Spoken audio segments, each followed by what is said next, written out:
without further ado, Paul. Thanks very much, David. Glad to be here. But this is my first Casual Connect. Actually, was in Kyiv, so it's like old home week for me, and very happy to be here. We have a unique opportunity today. 30 days ago, I was promoting Facebook social games. And over the last 30 days, I've moved on to Sulake, where I've taken over as CEO of the Habbo Hotel. And I've had a chance to actually look at real-time synchronous gaming.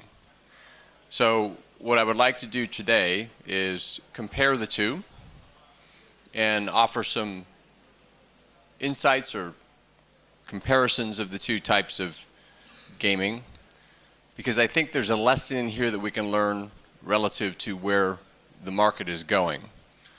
And so I'm going to talk about that for 30 minutes and open it up for questions as needed. So what is this number? 20 times. 20 times is the rate of monetization for a synchronous game versus that same demographic and a similar type game style on Facebook. So the synchronous game inside Habbo is monetizing, with a similar type of gameplay, is monetizing 20 times as effectively. And of course that excited me a great deal when I learned that.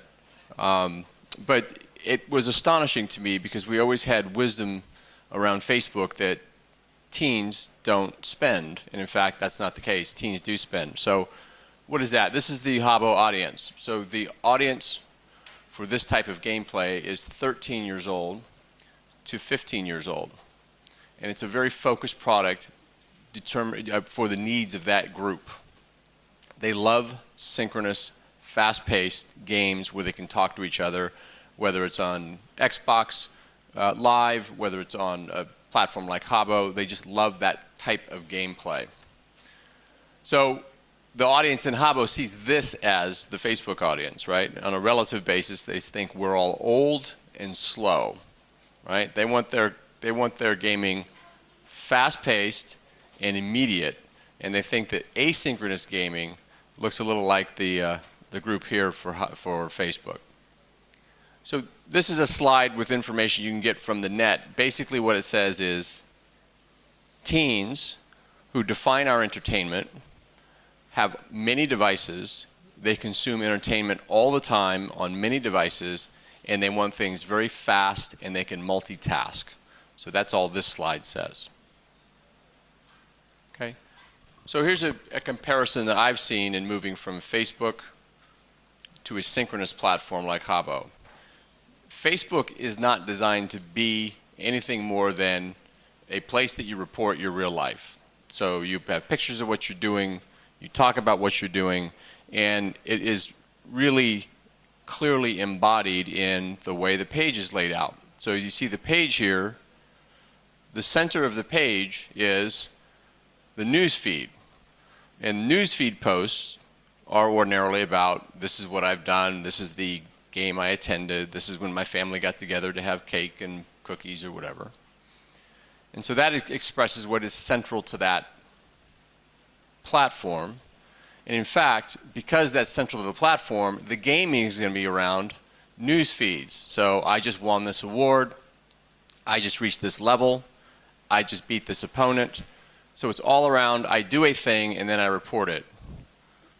Synchronous gaming, or where the teens tend to like to hang out, is the activity is in the center. What they're doing online is the activity. They're not reporting something that they've done elsewhere.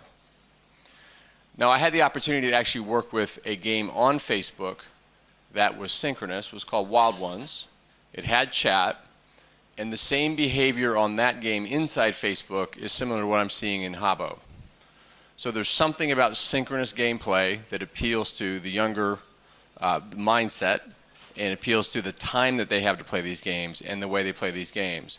So there's something really interesting here in the way that the teens play these games. So this is a poll from inside Habbo.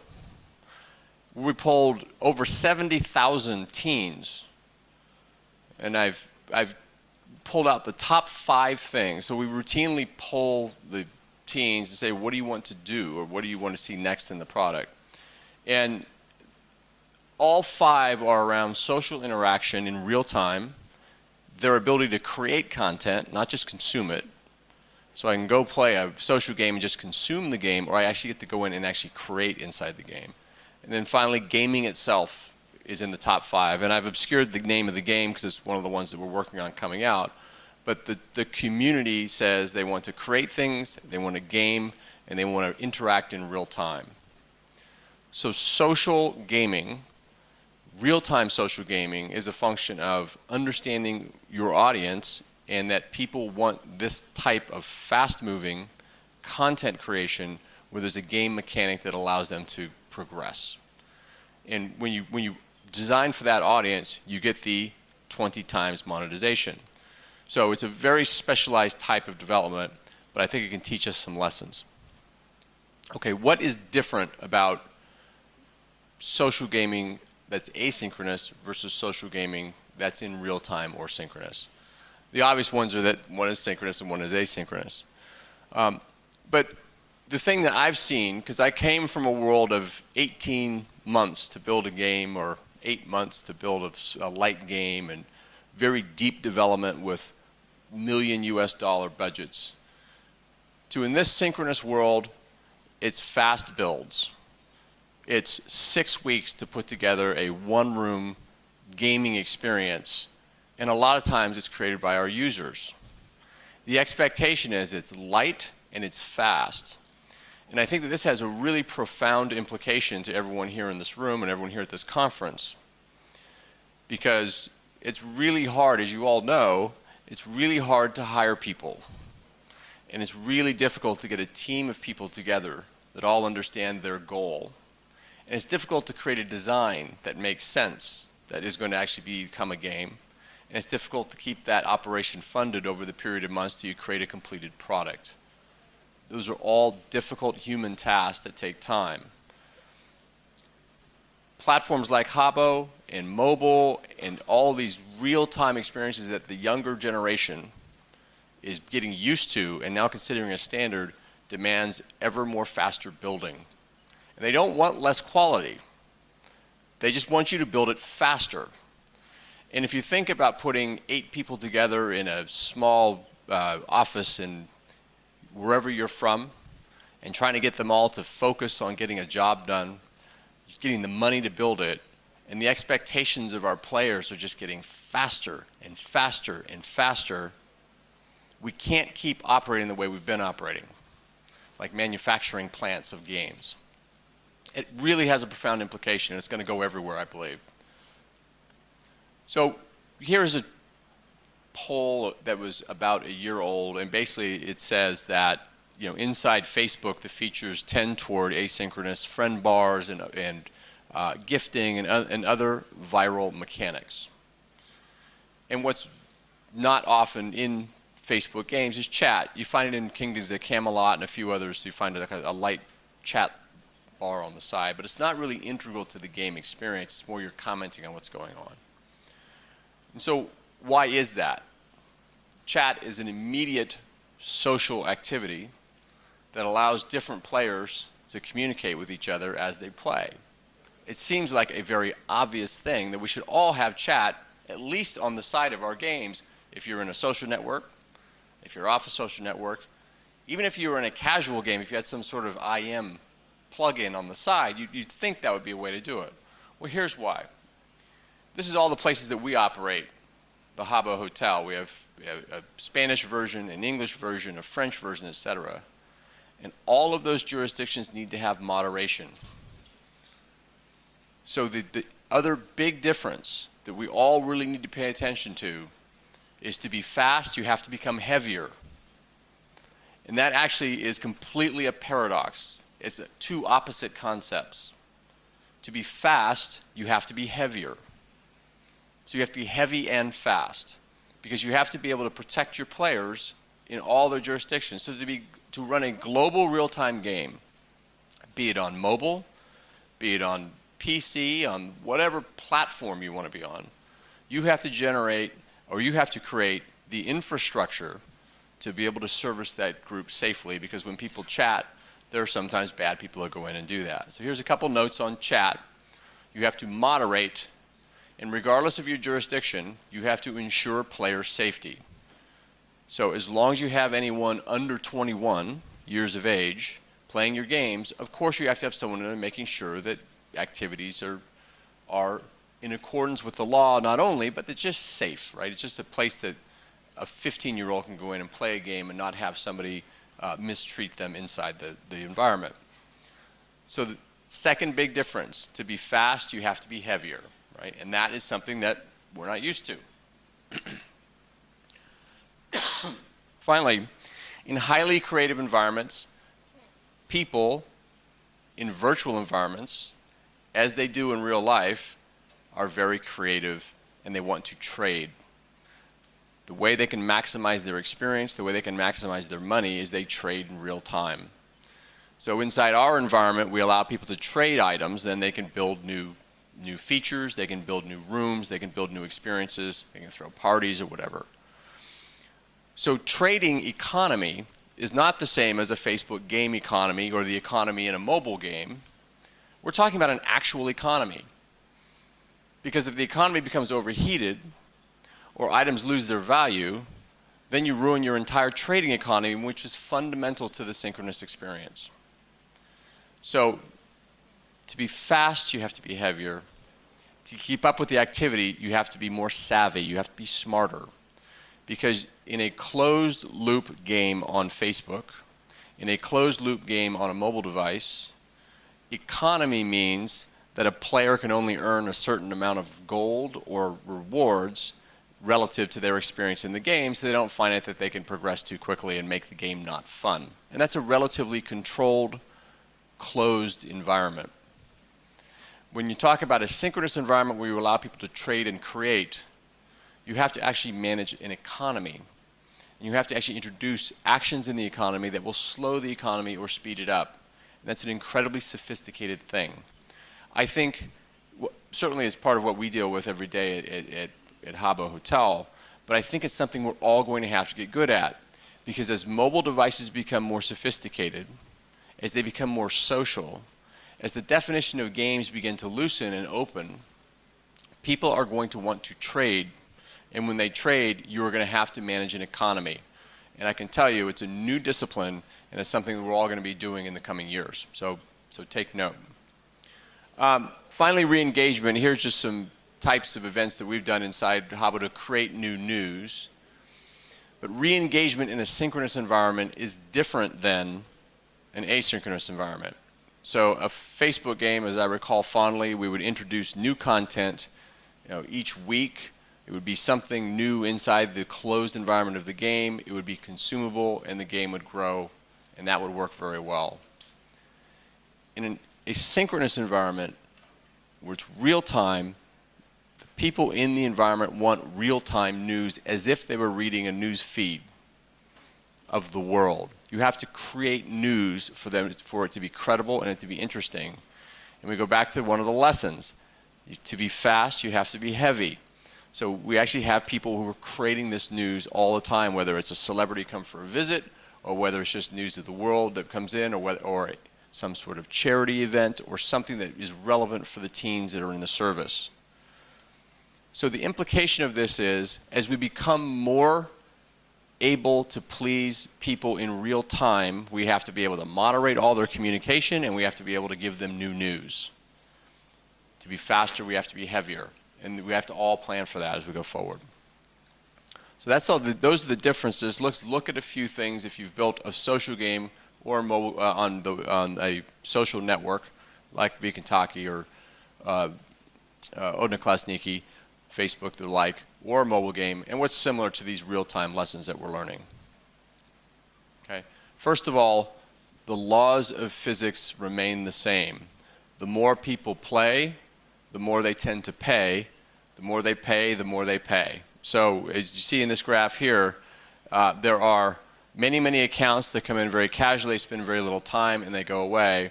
But as those accounts spend more time, they become high spenders. That is exactly the dynamic you see in the freemium model on social networks. It's exactly the same dynamic you see on mobile. So the rules of synchronous gameplay are the same as you see in the games that you're developing. So that we should take heart in that, because then we can design environments that make sense to us when we move across platforms. The economics are very similar. The motivations are very similar. The way they're expressed is different. But what motivates someone to spend inside a synchronous environment is very similar to what motivates them outside the synchronous environment or in an asynchronous environment, right? By and far, it's the same freemium model where a small percent pay, the large percent just come in and they play or they trade or they do things to allow them to entertain themselves for no money. Okay? But here's the difference. We find in synchronous environments the percent payers are almost double what they are in asynchronous environments. So the standard Facebook structure is 1% of your people pay, and the 99% are there, creating the noise and bringing the people in, and they're not paying at all. Here it's around 4%. So there's a deeper engagement in this, which we find interesting. And we think the additional 3% is all about creation. When you allow them to create, they actually will pay more quickly. So consume, you get 1% people pay. Allow them to create. You create for others, I'm sorry, not just create a farm in Farmville or Mafia War kind of thing, but actually create something for other people. You get that increased percentage in terms of payment. The loop, the economic loop, is very similar. You can travel around the loop. You can collect things. You can trade things. You can host parties or games.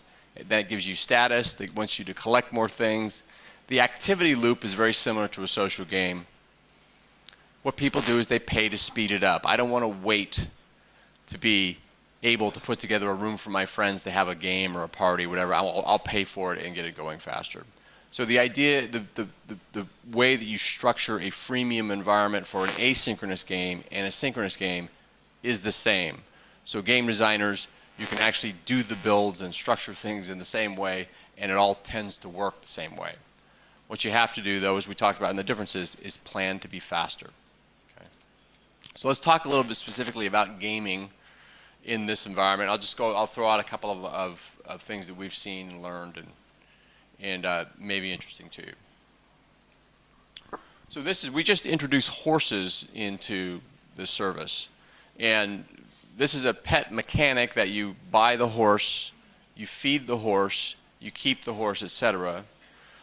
But the thing that's a bit of the difference here is that you can actually ride the horse. So the horse becomes a wearable. It becomes a status symbol. So when you can make the horse have colors, and you can dress it up, or you can do whatever, and you can ride it around. So it's a unique difference. This is a horse race. Nicely balanced. There are rules. You come in, you wait your turn, you do the horse race, you get points. Built by a user 4 hours after we release horses. Right? So that's the idea of a fast build. We did not build this game. A user built this 4 hours after we released the mechanic, right? So another way to think of Habbo Hotel and places like this are, we have around 200,000 game developers in here, right? Now the games they build aren't nearly as sophisticated as the ones you build. But if you think about the unleashed power of 200,000 ideas coming to fruition in 4 hours after you release a mechanic, it becomes a very powerful creative platform. And I'm just not talking about my area of the world. This tendency, this unlocking of creative talent is what we're going to face. So if you have your 8 people or 12 people in a room and you're trying to figure out a game, think about platforms where 200,000 or 400,000 or millions of people are actually coming up with ideas that germinate into new games. This is going to become a reality, and it's something that we have to start to think of. How do we become people who channel this energy rather than try to outrace it? Because we'll never win if we just try to run faster. We have to be people that channel this energy, and that's what game design and game production will become going forward. I'm convinced of it. So here's another game that we actually built, and it uses a pretty simple mechanic, and they bounce around, and it looks like for sophisticated game designers like yourselves, and haven't seen some of the games that we put out at Disney and all the rest, these games look ridiculously simple, but it's not actually the graphics that they're coming for, it's the commentary. So you see there's people sitting on the side that are actually watching. There's as much commentary, which is participating in the game, as there is people out actually playing the game. So many of these games are a few people in an arena and a lot of people talking about what's going on. So social becomes something new in this environment. Instead of a closed environment where all I do is I play a game that's completely with either myself and then I asynchronously send out information, I now have an audience who's commenting, friends who maybe don't want to play games, but they can sit there and they can actually participate. This is another thing that we have to begin to plan for, because I'm convinced as technology makes this more available on mobile devices, for example, you're going to see more and more of this. Finally, this is a last piece. This game uses the Bomberman mechanic. If anyone remembers Bomberman, I look here at the ages of the group. Most of you weren't even born when Bomberman came out, right? You still play it. Well, I mean, we look at the pepper in the beard and that explains it. But it uses the Bomberman mechanic, and you think about Bomberman was a Nintendo 64 game ages ago, and it's still being played because they can still come in and comment, and all these social features are there.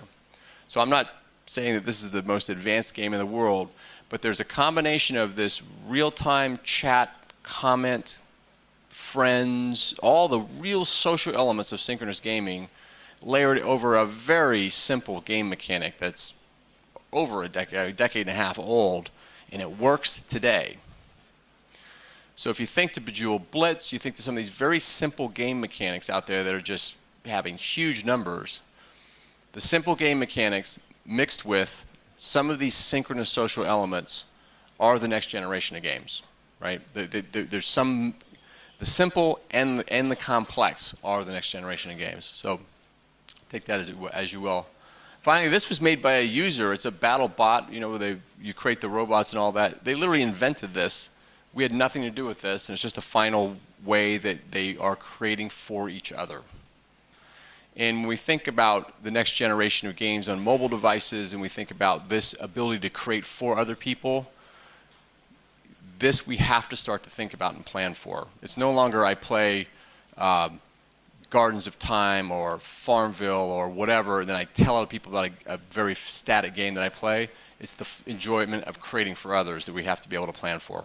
Technically, it's going to be possible, right? Finally, similarity, it's the same discipline and the same laws of physics in a synchronous game as an asynchronous game. So whether you're making casual games, social network games, mobile games, or you get into synchronous gaming, you have to know your data. You have to know it. You have to A/B test. You have to go through and understand your acquisition funnel. You have to know those things. It's no longer an option, right? And going to Habbo, it's there. We have 3 terabytes of data. We had 8 terabytes of data at Playdom. Gathering that data and understanding how to weed through all that and make it work is just the base standard. So if you're not thinking about business intelligence and how you collect all that stuff, that's where the industry is going. You just have to be there. Have to be there. And finally, all of this leads to other platforms. So Habbo is a very simple, mature web platform.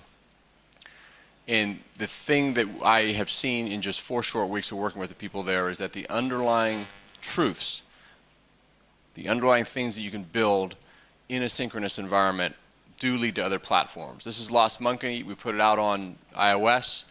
We drove all of our installs from inside Habbo to this.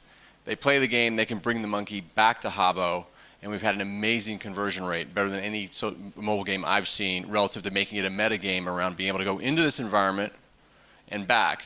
And the thing that's very interesting is that the graphic spirit of Habbo and the graphic spirit of this game are completely different, and the teens can just go right through and back, and there's not a single complaint about the completely different environments. So all the designers that say, well, we have to keep the brand, and we have to make sure that everything is predictable, and we got to make sure everything works, the numbers just show that the facility in the mind of the teens and the young people now can just run back and forth between environments with no problem. They love it, right? So a lot of our design assumptions are being overturned in real time. So I just go back to a couple of ideas. I enjoy coming to these and having chats with people who make games, and we talk about games. If you want to learn about Habbo Hotel, go online, and it's a great service. You can check it out. But I see in what I've seen here and what I saw at Playdom, I see the seeds of something that's coming that's really big. And that is, Facebook does not yet exploit the mechanic of being able to create for another. And that is an incredibly powerful mechanic that leads to numbers that increase monetization. So make a note of that one thing. If you let players create for other players, not just inform other players, but create for them, you unlock something powerful. And that's where we're going on the social games. Second thing is, all of this new technology, synchronous gaming, whether that takes off or not, geolocation, all this stuff, it all demands us to be heavier with our infrastructure, not lighter. And that's an unfortunate fact. We have to become more sophisticated, smarter, hire more people, and make more partnerships together to be able to fulfill these things well. So that's the second piece, if you take anything away from my English-only speech today. And that, I'll tie it up right there and open it to any questions if you have any. Here you go. What % of your players in Habbo are content creators? It's around 8% are super creators, where they create rooms and they spend money on that. Most all Habbos will create miniature, they'll decorate. So the decoration versus the creation, and we have a certain type of thing you can buy that has a cause and effect. So if you step on this thing, it will move. So we call it a wired piece, and 8 to 10%, depending on the market, really deeply go into those, and they monetize very, very highly. They're spenders, if we like.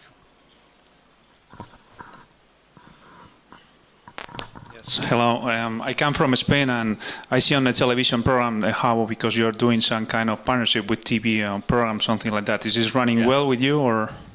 You watch Antenna 3, don't you, sir? Antenna 3, That's right.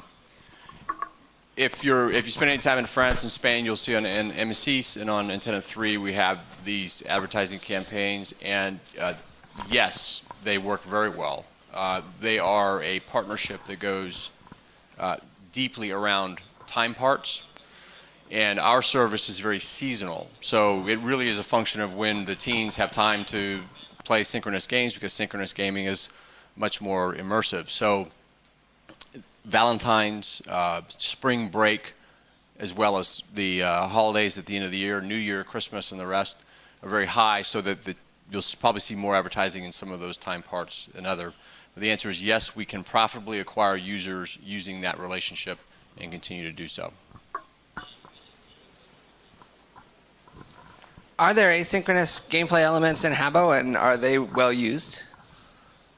There are some communication elements that are asynchronous, and they are not as well used. No, the fundamental mechanic in Habbo is synchronous chat.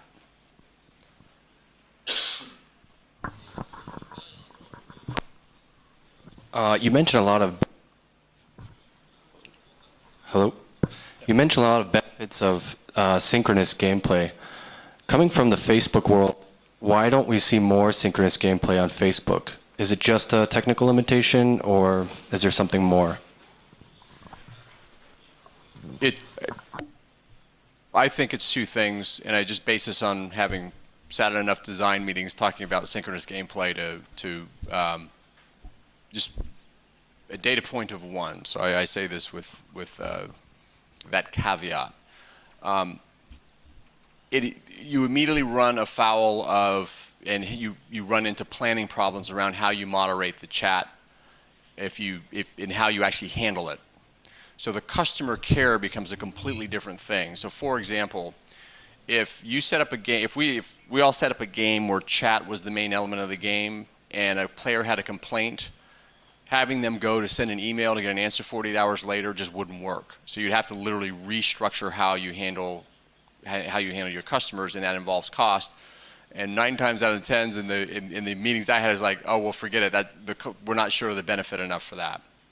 That's one thing. Second thing is, technically, it's very difficult. It's a much different type of technical experience, and I've seen it done built from scratch, and I've seen what they've done, what we've done in Helsinki. And the team in Helsinki has 11 years of dealing with a synchronous environment, so it's much more complicated. So in my opinion and in my experience, you get to a game design point where you want to make a decision of whether you're going to have synchronous elements or not, and you just say, that's too hard. We don't have the resources or the time to get that done. And so generally you default back to the more lucrative segment, which is asynchronous 30+ women, which is where most of the planning goes. Hi. You said that one big thing in managing Habbo was moderation. And I was wondering how you are going about that. Is it automatic? Do you have a team of moderators? What's the blend? And what's the ratio, the kind of ratio you have between moderators and players? We do a combination of in-house and outsourced. So we have internally, we have a ratio. It's not a player by ratio, it's a player by language. So basically we have a team of anywhere from 9 to 15 people per language who go spend time in the site and are identified as staff, so that if people have a problem, they go find the staff. So we have that layer, but that would be too expensive to do at scale, and so we have an outsourced service that actually monitors the chat, and there is embedded in that a kind of a bad word algorithm. But still, of course, teens 13 to 15 are quite good at getting around the algorithm, so they're basically keeping an eye. They randomly go through the site to check on it. So it's a combination of in-source and outsource. I don't know offhand the player ratio. It's more around the number of rooms that it's active, and we have a certain algorithm around the number of active players to make sure that we get a decent distribution to be able to try to catch any bad actors. And then when you find one, what do you do? Same thing you would do on Facebook if someone was griefing or hacking the system. You ban them. You ban them, right? So that's one of my similars, actually. The way you handle a troublesome player is the same everywhere you go, right? And that's very much a part of the business. And we don't ever talk about it here, right? We should have a whole presentation, a whole panel on handling troublesome players, because it's very much a part of our business, right?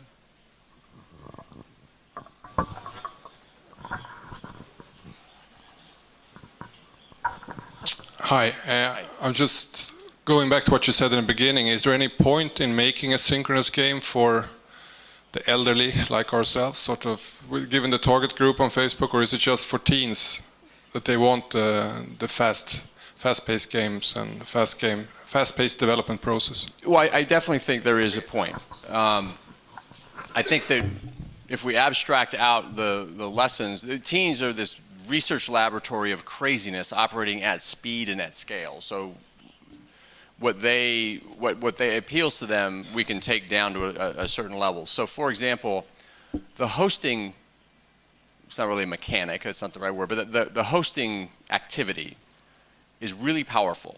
And I think that if it was packaged in a way that was appropriate for older players, women 30+ would, without question, want to host something, because really the decoration that is the decoration mechanic that is so much a part of all social games is around creating an attractive space and having your friends come look.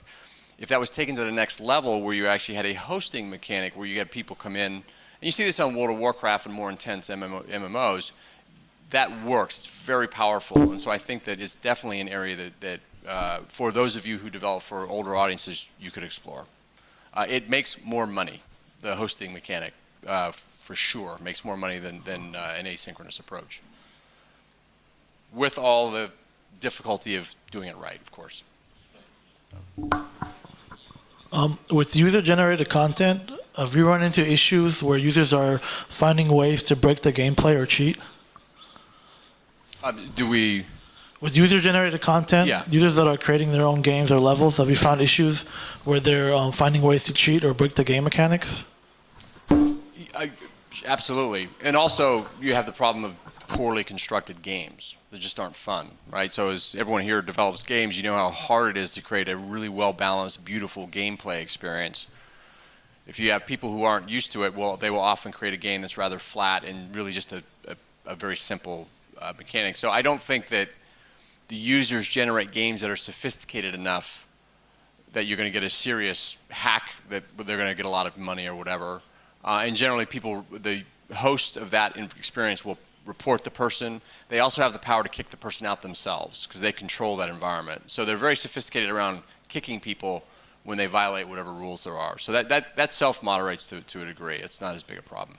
Unlike spending $1 million to build a Facebook game and somebody gets 30 million credits inside the thing by using a hack, then you got a big problem there, right? Because that's a significant investment. So it's a little bit different. Hi. You mentioned the importance of monitoring all the messages and the chat to be able to create a safe environment. How are you actually doing that? Is that some sort of passive monitoring, like a sort of dirty words filter, or after complaints, or is that really monitoring everything that's being said? I mean, it's almost undoable, I would say. It's a combination. So there's a randomly active search. We also do have algorithms that identify behavior of patterns, basically. So if you go in certain rooms and you're saying certain things, you're kind of put on a watch list, and it's this type of thing. So no, we don't monitor every single message that, as you say, it wouldn't be doable. But we have the passive system and then an active system that then reacts to player behavior. Because like any online experience that's live, we're able to monitor everything that goes on. So we have an algorithm that tracks that. So we have a very good record. The EU just gave us I don't know what you would call it, just recognition as being one of the safer places for entertaining children. And they look at it a lot. So we deal a lot with regulatory authorities on that. And that's a function of our age group. If you're creating a hosted environment for more mature people, you don't have that deep protection piece as important part of your product. So you've touched on a bunch of different topics that imply development behind the scenes on tools and processes to actually maintain, monitor, evolve the environment. If you were to take a guess at how much of Habbo's time or team's time is spent on developing administrative tools and process versus new game content, what is that ratio? We're more of a platform, so it's 90% enabling the platform so that all the users can come in, and the 10% is games that seed the market. So we put a game in there to give. Well, take a step back. Most all of our activities around creating tools that allow people to create things in the thing. That's the unique value proposition for Habbo that isn't necessarily as applicable to this group here. I want to just point out some design concepts that might help this group, but we're more of a platform in that way. We seed it with certain games. We put certain games in to try to trigger some creativity, and that's the 10% that we actually create new content. And those people sit out in the markets, and they're essentially a really high-end localization team would be a way to think about that. That's how we do it. That's for us specifically. We are going to open it up to third-party developers because there's a chance to create some really cool games in this engine, but that'll come over time. Open it up. Yeah. Any other questions out there? We have time for a couple more. Anything else you wanted to say in closing? No, it's great. I'm going to try to see how many different jobs I can have and still come to Casual Connect Kyiv over time. So hopefully there won't be a new one for any time soon. But, well, thanks, you're welcome even if you're unemployed. Oh, well, thanks. I wouldn't be able to afford your fees, sir. Okay, thanks very much, everybody.